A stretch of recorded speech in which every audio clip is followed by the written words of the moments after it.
5 friends, Sarah, Mike, Jenna, Tom, and Derek, planned a peaceful weekend getaway at an old cabin deep in the woods. No internet, no cell signal, just the quiet isolation of nature and each other's company. They arrived late Friday night, laughs, drinks, stories by the fire. On Saturday night, they decided to take a group photo by the fireplace, a memory of the good time. Jenna set the timer. The camera flashed. Click. They didn't know it then, but that photo was the beginning of the end. Sunday morning, Derek was gone. His bed, untouched. His bag, still there. His phone, left charging. They thought maybe he went for a walk, but hours passed. They searched the woods. No signs, no footprints, no calls answered. Later that evening, they looked back at the photo from the night before, and Derek wasn't in it. Wait, he was standing right next to me, Sarah said, confused. The others laughed, nervously.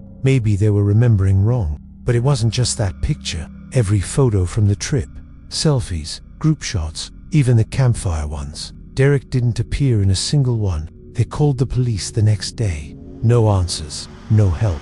That night, Tom vanished, gone without a sound, his jacket still hanging by the door. They looked again at the same group photo. Now, only 3 people remained. Derek and Tom were just gone. Sarah began to panic. This isn't normal. Something is wrong with this place. One by one, they disappeared. Jenna disappeared while brushing her teeth. Mike vanished while chopping wood. Sarah was the only one left. Terrified, she stared at the photo. Only her face remained. She tried calling the police, but when she showed them the picture, it showed 3 strangers in a cabin.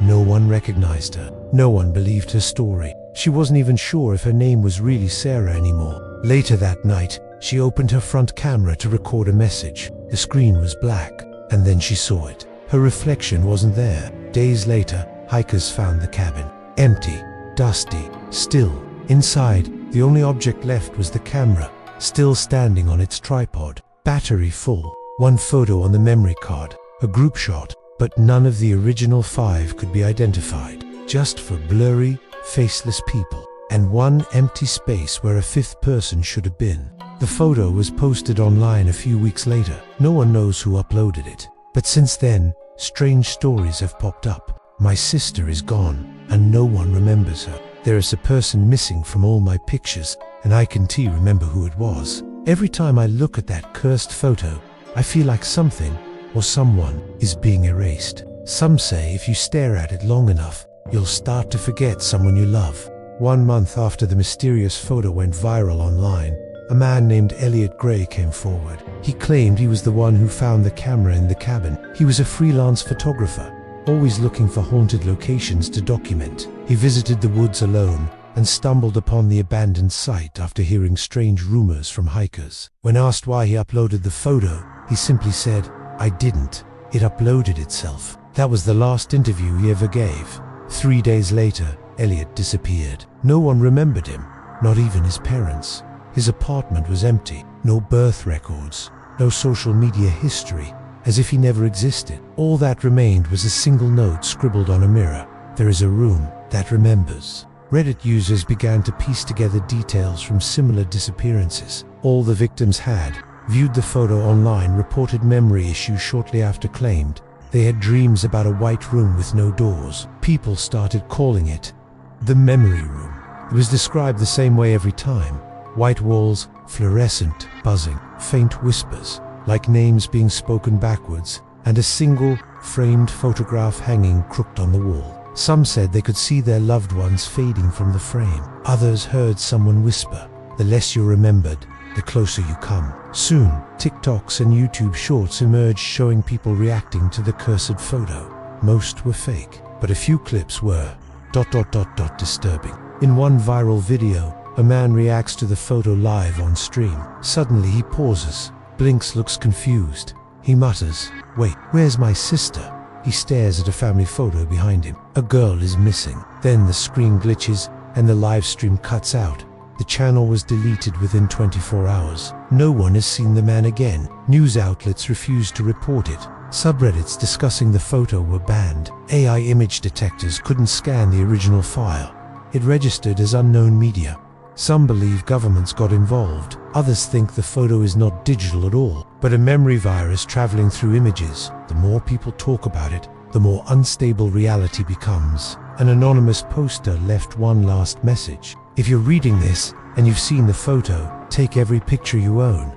Look at each one carefully. There will be someone that you've already forgotten. And then they wrote, soon it will be you.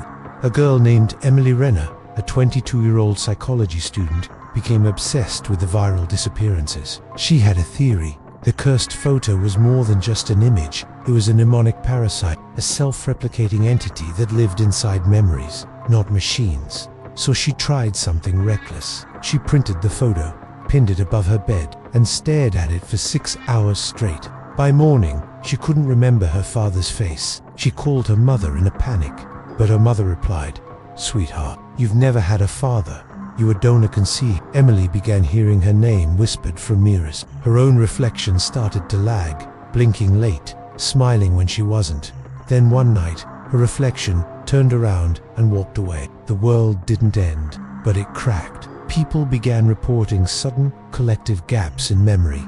Famous actors no one could name. Historical events erased from textbooks. Entire families forgetting the face of a sibling. Governments and researchers couldn't agree. Some blamed mass psychosis. Others feared a multiversal breach. But one theory gained traction online. There is a hidden place, outside time, where forgotten people live, and they are trying to come back.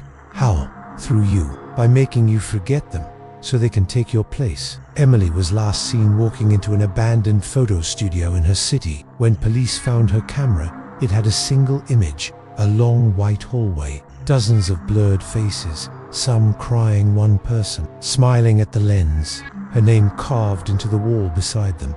Emily was here, but here's the part that chilled investigators. None of them remembered who Emily was. Not the officers, not the neighbors, not even her mother. Her apartment lease, signed by unknown. Her university records, erased. But one email remains in her inbox, sent to herself the night before she vanished. It reads, "Months passed. The world adapted to forgetting. People stopped taking photos. Social media apps collapsed. Photographers went into hiding. Entire families stopped celebrating birthdays, afraid of who might vanish from the frame." But then, a strange USB drive appeared in mailboxes across 13 countries. No return address, no markings. It's only file. A video titled, "Do You Remember Me?" The footage shows a woman, dirty, scared, whispering in a dimly lit room. It's Emily.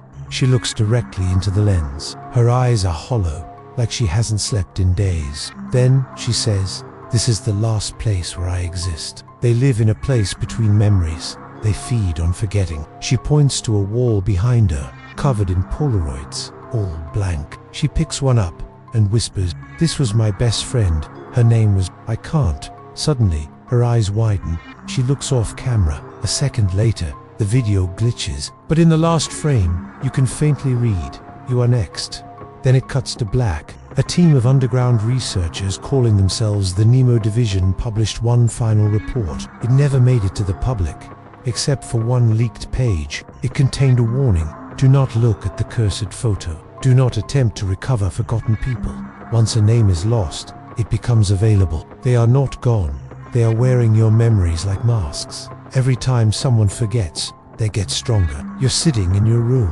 The lights flicker. A picture on your shelf suddenly has an empty spot. You can't remember who was standing there. Was it your cousin, your best friend, or was it you? Then you hear it, a whisper from the mirror behind you. "Welcome back."